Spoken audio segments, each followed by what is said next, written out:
El trazo errante.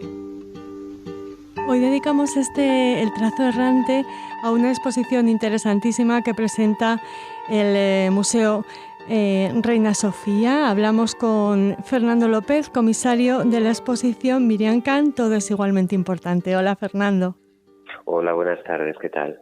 Sí que querría aclarar, yo soy comisario junto con Ana Ara, los dos hemos comisariado, acompañado a Miriam Can en la realización de la exposición.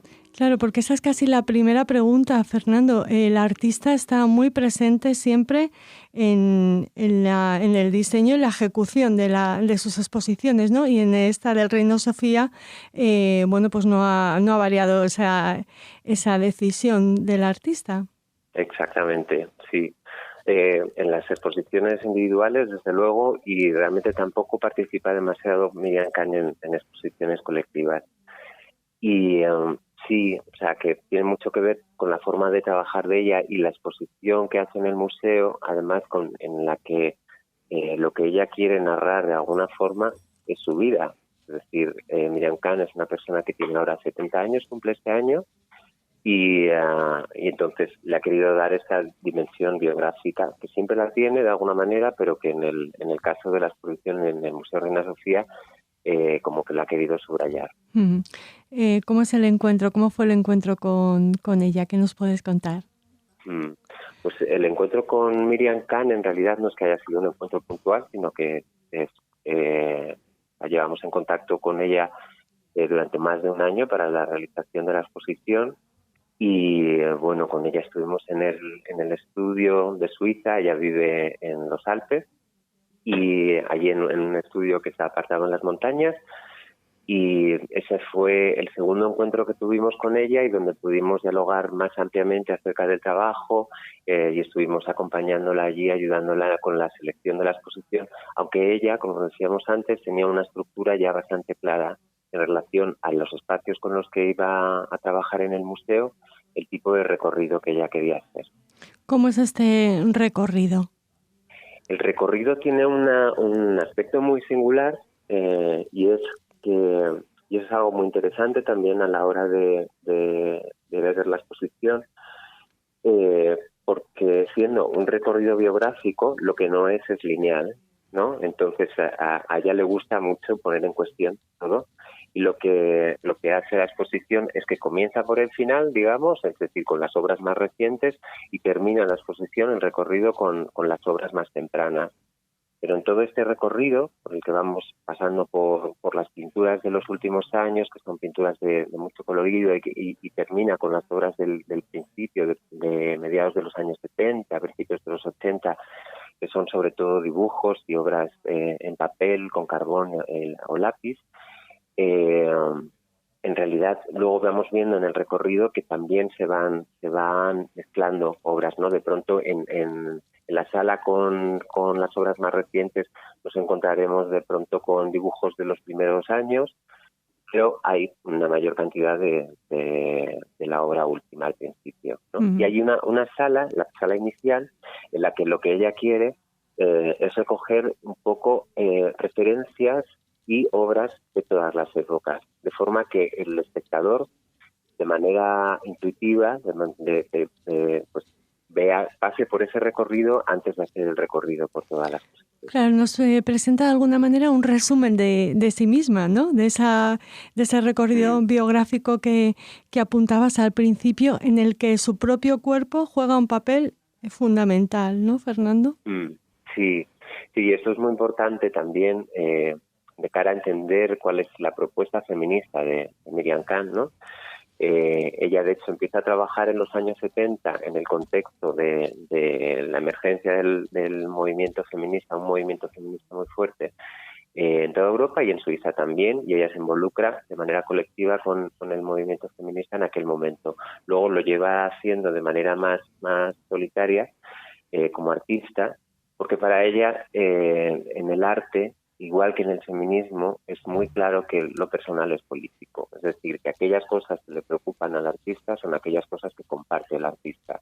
Y son cosas que le pasan al artista, pero son cosas que al artista le pasan porque está viviendo su mundo, el mundo que le ha tocado vivir de una manera especial, ¿no?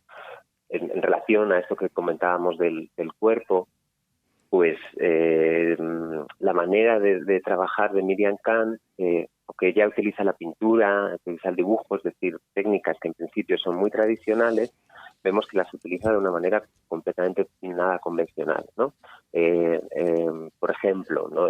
Hay un momento en los años 80 en los que ella empieza a experimentar con cuáles son las energías que atraviesan su cuerpo en los momentos de la menstruación, y que la energía que su cuerpo está produciendo durante la ovulación, ella lo va a decidir lo va a utilizar en lugar de para procrear otros seres humanos, para procrear obras. Uh-huh. Entonces ella empieza a escuchar su cuerpo, digamos, y a plantearse como un ritmo de trabajo de tantas horas al día, etcétera, como pensar siempre en función de ese periodo menstrual, ¿no? Uh-huh. Que son muchas obras que ya las llama las obras menstruales. Uh-huh. Y esas tenemos algunos ejemplos dentro de la exposición. O otras veces en las que lo que hace es dibujar con los ojos cerrados o pintar con los ojos cerrados, ¿no? Y es en ese acto de pintar o dibujar con los ojos cerrados que la mano hace cosas que no sabe que sabe hacer, ¿no? Es el cuerpo, de alguna manera, convirtiéndose en una especie de medium de las energías que el artista está sintiendo en ese momento, concentrándose en algo concreto, ¿no? Pues sea un paisaje o sea el tema de la guerra, el tema de la violencia. Sí, un poco como la escritura automática, ¿no?, del siglo XIX, dejar que las energías o las sensaciones atraviesen el cuerpo del artista y se manifiesten en el caso de Miriam Khan en pintura y dibujos, ¿no? Exactamente. Y ella, de hecho, habla de su propio cuerpo como un instrumento, ¿no? Y ella habla, por ejemplo, de sus manos también como instrumento de pensamiento. Por eso, o sea, lo que hace mucho ella en su trabajo es precisamente romper esas dicotomías que hay entre pensamiento, sentimiento, ¿no? O natural, artificial, cosas que normalmente las solemos pensar como separadas. Ella de pronto nos hace ver en la obra cómo hay una paradójica continuidad entre esas cosas. No es tan fácil separarlas. Siempre se están dando también ahí, ¿no? Es esto de hombre, mujer, y en un momento dado empieza a pintar unas obras en las que habla de unklar en alemán, que quiere decir que no es claro, porque hay una zona ahí entre esos dos polos que no está claro. Hay mujeres masculinas, hombres femeninos, hay otras cosas, ¿no? No solamente cómo hemos dividido el mundo. Uh-huh. ¿Cuántas obras se presentan en la exposición, Fernando? Y me imagino que no fue tarea fácil escogerlas, ¿no? Aunque la decisión del artista, claro, era el criterio fundamental, me imagino. Uh-huh. Pues las obras son en torno a las 200 obras, no recuerdo exactamente, digo la verdad, pero son en torno a las 200. Y lo fundamental en realidad no es tanto como una cuestión de números totales de las sí. obras, sino que hay un criterio que tiene Miriam, ¿no? La exposición se titula Todo es igualmente importante, y entonces en ese todo es igualmente importante está el reto de que esté todo, ¿no? Y es verdad que no está todo, porque claro, obviamente no hay ningún espacio en el que quepa toda la obra de un artista, pero sí que hay un criterio que maneja Miriam para conseguir una cierta inclusividad, que es el de al menos una obra de, ¿no? Uh-huh. Entonces, sí que encontraremos por lo menos un ejemplo de todas los tipos de obras o las series de obras o los conjuntos de obra que ha trabajado Miriam Khan desde mediados de los 70 hasta ahora. Claro, es que mi pregunta la he formulado mal, porque es lo que tú dices. Lo que quería comentar a nuestros oyentes o indicarles es que se trata de una exposición que reúne la globalidad de la obra de Khan. Es como una retrospectiva. Exactamente, es una retrospectiva. Es una retrospectiva, pero que es una retrospectiva nada al uso, Es decir, que en ese criterio que decíamos al principio, ¿no?, de empezar por el final, por ejemplo, normalmente en una exposición empezaríamos por el inicio de la carrera y se nos irían dando las etapas y se nos diría la etapa de formación, la etapa de madurez, la etapa y así sucesivamente. Y en este caso lo que hace ella es mezclar tiempos, ¿no? Mezcla tiempos de su trayectoria, pero además mezcla tiempos entre lo personal, lo político, lo natural, porque si vas a la exposición, tú vas a ver que está hablando de su propia vida, ¿no?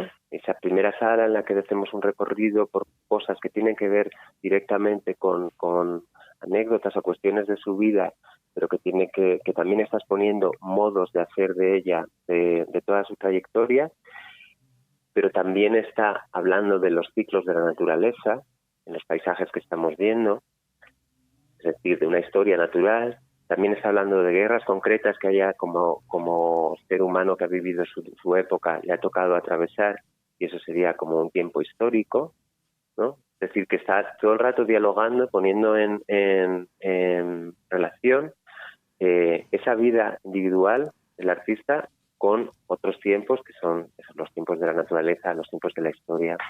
Una pregunta difícil que siempre le hacemos a los comisarios con los que tenemos la suerte de hablar en este programa. ¿Con qué obra te quedarías? Ahora que no nos oye nadie, ¿cuál te llevarías a tu casa, Fernando?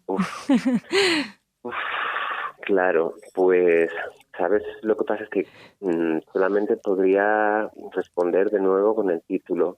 Con el título de la exposición y todo es igualmente importante.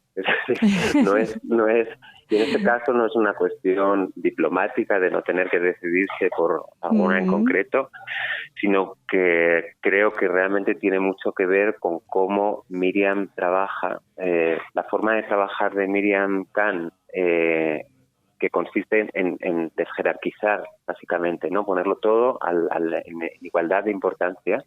Y que me parece que es la lección que podemos sacar también cuando salimos de la exposición, ¿no? Como ella en esa operación que hace de ella, lo que dice en el folleto de la exposición, los visitantes podrán leer la cita de la que viene esta frase de todo es igualmente importante, y en ella dice tanto lo mismo una pintura grande que un dibujo pequeño, que un trazo, que un cuadro entero, todo tiene la misma importancia para mí, dice ella, ¿no? Entonces como que nos está dando la oportunidad de en cualquier momento hacer como una especie de revolución de la sensibilidad, en la cual en lugar de dejarnos llevar por cómo nuestras percepciones vienen ya organizadas, ¿no? por nuestra educación, por los medios de comunicación, por lo que sea, darnos la oportunidad de pensar que todo tiene la misma importancia, que el fondo y la figura tienen la misma importancia, podrían tenerla, que el rojo puede destacar lo mismo que un gris, que las cosas que están pasando delante de nuestra mirada todos los días y que nos están diciendo cosas porque están dentro de un orden cultural determinado, intentar ponerlas todas al mismo nivel y dejar emerger otro tipo de sensibilidad y percepción sobre las cosas, ¿no? Pues creo que nos has... no he contestado en absoluto a tu pregunta. No, sí. Sí he contestado. Sí, pero lo has contestado. No podría decir una hora solo concreta. Casi nunca podéis, pero en este caso creo que has justificado muy bien el no poder elegir. Fernando, no sé si quieres añadir algo más. No sé, yo creo que hemos hablado ya de bastantes aspectos y nada, lo único sí invitará a la gente a que venga a la exposición y indicar que es una exposición que de manera intencionada no hemos querido mediar mucho, en el sentido de que no tiene mucha información. Una exposición que, igual que ella pinta con el cuerpo, tiene que ser también percibida con el cuerpo. Pues te agradecemos es decir, esa... que no hay muchos textos que hablen. Y sí que, pero hablando del texto, sí que es importante los títulos que la artista pone. Muy bien. Como todo es igualmente importante, con el que se presenta esta retrospectiva nada convencional de Miriam Can en el Reina Sofía. Muchísimas gracias, Fernando. Muchas gracias a vosotros.